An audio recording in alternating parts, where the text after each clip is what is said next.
Alors, résultat suivant, caractérisation d'un isomorphisme.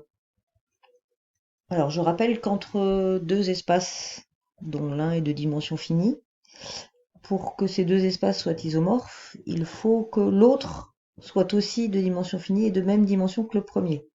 D'accord? Sinon, il ne peut pas exister d'isomorphisme entre deux espaces qui n'ont pas la même dimension. C'est pour ça qu'ici, j'impose aux deux espaces d'avoir la même dimension, et pour pouvoir parler de matrice, cette dimension doit être finie. Je prends B1 une base de E, B2 une base de F, on prend une application linéaire de E dans F, sa matrice dans les bases B1 et B2, et pour que F soit un isomorphisme de E sur F, il suffit que M soit inversible. Et je rappelle que pour être un isomorphisme dans le cas où les deux espaces sont de même dimension et de dimension finie, être un isomorphisme, c'est pareil qu'être simplement injective ou simplement surjective. Donc l'inversibilité de M va aussi caractériser l'injectivité ou et la surjectivité de F. Et là, vous avez la version pour un endomorphisme. Donc c'est la même caractérisation, mais pour un endomorphisme. Donc la démonstration est très simple. Je note n la dimension de E qui est égale à la dimension de F qui est finie. Pour que F soit un isomorphisme, comme les deux dimensions du départ et d'arrivée sont finies et les mêmes, être un isomorphisme, c'est être surjective. Or, être surjective, c'est que le rang de mon application linéaire est égal à la dimension de mon espace d'arrivée, dimension de F. Donc, c'est égal à n. Donc, ça veut dire que le rang de M égale à n. Et M, c'est une matrice carrée d'ordre n. Donc, si elle est de rang n, ça veut dire qu'elle est inversible. Et c'est gagné.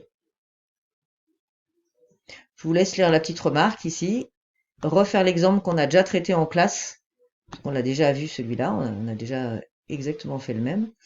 Et on va attaquer le résultat suivant, qui est aussi une de vos questions de cours pour le prochain programme de colle. Donc c'est ces deux résultats-là qui sont en question de cours. Donc le premier résultat, c'est que la matrice d'une combinaison linéaire d'applications linéaires, c'est la combinaison linéaire des matrices. Deuxième résultat, la matrice d'une composée, c'est le produit des matrices. Et troisième résultat, la matrice d'un isomorphisme réciproque, c'est la matrice inverse de l'isomorphisme de départ. Alors, il va falloir faire attention aux bases, par contre. Donc, le premier résultat, il me faut donc deux applications linéaires de E dans F. On a pris B1 une base de E, B2 une base de F, et puis on aura besoin un peu plus tard d'un troisième espace vectoriel G, et j'ai choisi de dimension finie aussi, et j'ai noté B3 sa base, enfin, une de ses bases. Donc si j'ai besoin que de deux bases, la matrice de alpha F plus bêta G relativement aux bases B1, B2, c'est alpha fois la matrice de F dans les bases B1, B2, plus bêta fois la matrice de G dans les bases B1, B2. Ça vient juste de la linéarité de Nabla qu'on a déjà démontré. D'accord? Donc j'ai rien d'autre à faire. Le deuxième résultat, qui est donc une de vos questions de cours, on prend une application F de E dans F, G de F dans G, et donc les matrices G rond F, elle va aller de E dans G, donc on va pouvoir écrire sa matrice dans les bases B1, B3. Donc la matrice de G rond F dans les bases B1, B3, ça va être la matrice de G dans les bases B2, B3 fois la matrice de F dans les bases B1, B2. Donc pour les bases, là c'est simple. Regardez quel est l'espace de départ et d'arrivée, vous ne pouvez pas vous tromper dans ce cas-là. Là ça va de E dans G, là ça va de F dans G, et là ça va de E dans F. Alors on démontre ce résultat-là. J'ai donné des noms aux vecteurs de la base de B1, la base de E, donc B1, de la base de F, B2, et de la base de G, B3. J'ai donné les noms aux coefficients de la matrice F, de F, aux coefficients de la matrice de G, et aux coefficients de la matrice de G rond F.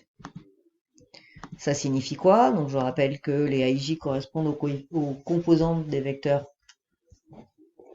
images des vecteurs de B1 dans la base B2.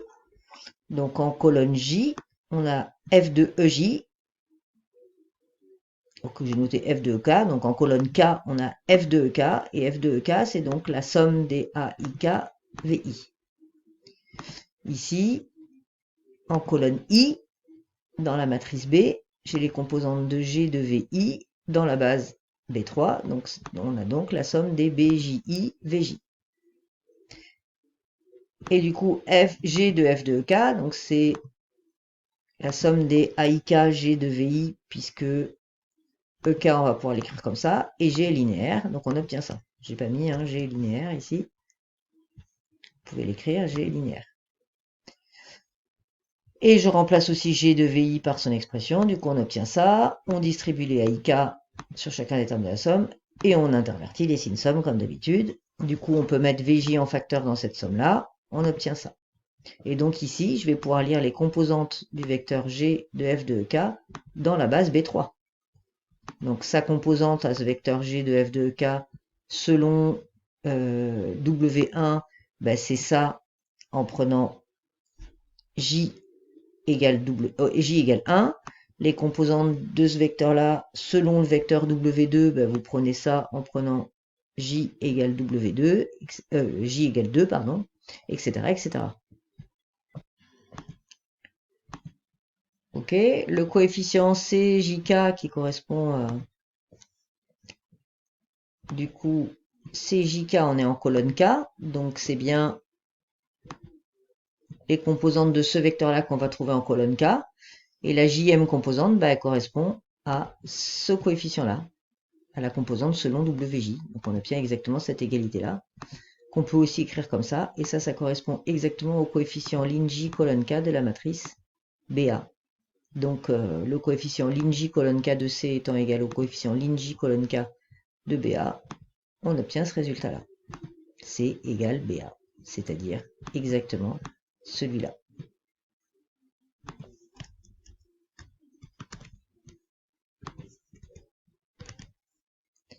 Et dernier résultat, on va le noter plutôt droit. Donc si je prends un isomorphisme de E sur F, donc on a vu nous dans le chapitre précédent que son isomorphisme réciproque est aussi un isomorphisme, mais cette fois de F sur E, c'est ce que j'ai écrit ici.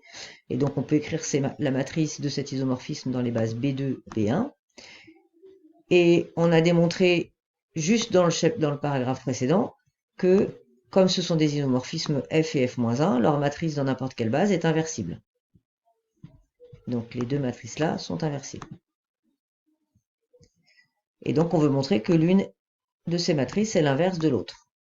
Ben, je pars de IP, donc la matrice diagonale avec que des 1 sur la diagonale.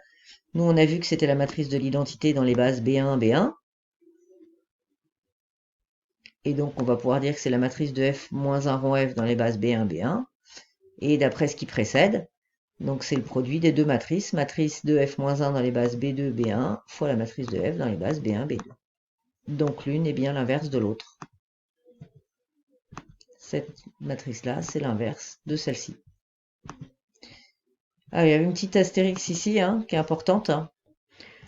Donc cet astérix-là, qui est lié au produit matrice, à la matrice d'une composée et au produit matriciel. En fait, le produit matriciel, il a été défini de sorte que ça soit vérifié. C'est comme ça qu'on l'a fait, en fait. C'est pour ça qu'il est défini de manière compliquée, plutôt que de multiplier coefficient par coefficient, ce qui aurait été plus simple. On a été obligé de prendre une ligne, une colonne, puis de faire un calcul compliqué. Et le but, c'était d'obtenir cette égalité-là. Ok. Et après, vous avez la version sur les endomorphismes. Si vous avez F et G qui sont tous les deux des endomorphismes de E, bah vous avez la même base au départ et à l'arrivée. Donc ici, la matrice de B dans B, de F rongé dans BB, c'est la matrice de F dans BB et la matrice de G dans BB. C'est pour ça qu'on ne les écrit pas. Ok. Ce résultat-là, la matrice de FK, c'est la matrice de F rond F rond F rond F. Donc imaginez qu'ici, vous appliquiez à la place de F, F rond F rond F rond F. Ça fait la matrice de F fois la matrice de F fois la matrice de F, etc. K fois, d'où ce résultat-là. Et l'isomorphisme ici, bah, c'est pareil, vous prenez la même base au départ et à l'arrivée et vous obtenez ce résultat-là lorsque F est un endomorphisme de E. Du coup, pour que ce soit un automorphisme, il suffit que sa matrice soit inversible dans n'importe quelle base, celle que vous choisissez, et on a ces relations-là entre la matrice de F-1 et la matrice de F. Donc ça permet cette égalité-là de définir F-1 aussi, puisque la matrice de F, vous la connaîtrez, vous saurez l'inverser, et du coup, vous pourrez définir votre application linéaire f-1 matriciellement. On pourrait dire f-1, c'est l'endomorphisme de E, dont la matrice dans la base B, c'est cette matrice-là.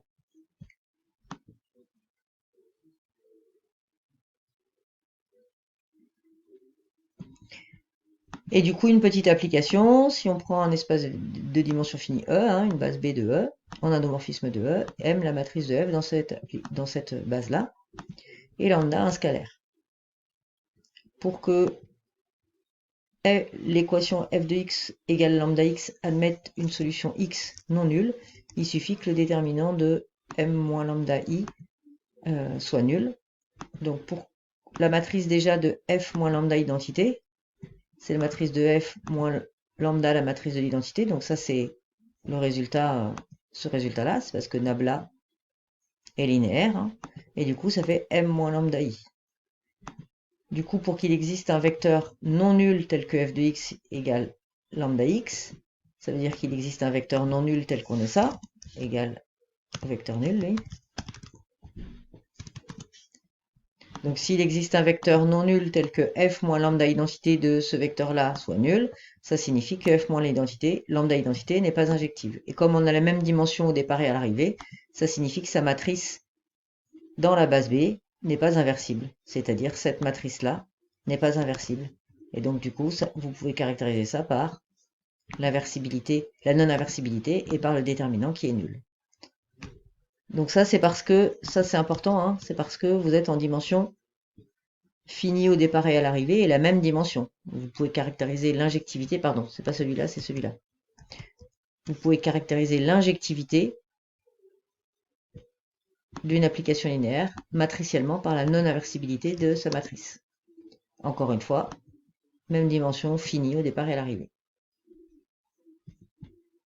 Vous pourrez regarder l'exemple ici. Je vous le laisse, je crois qu'on l'a déjà fait.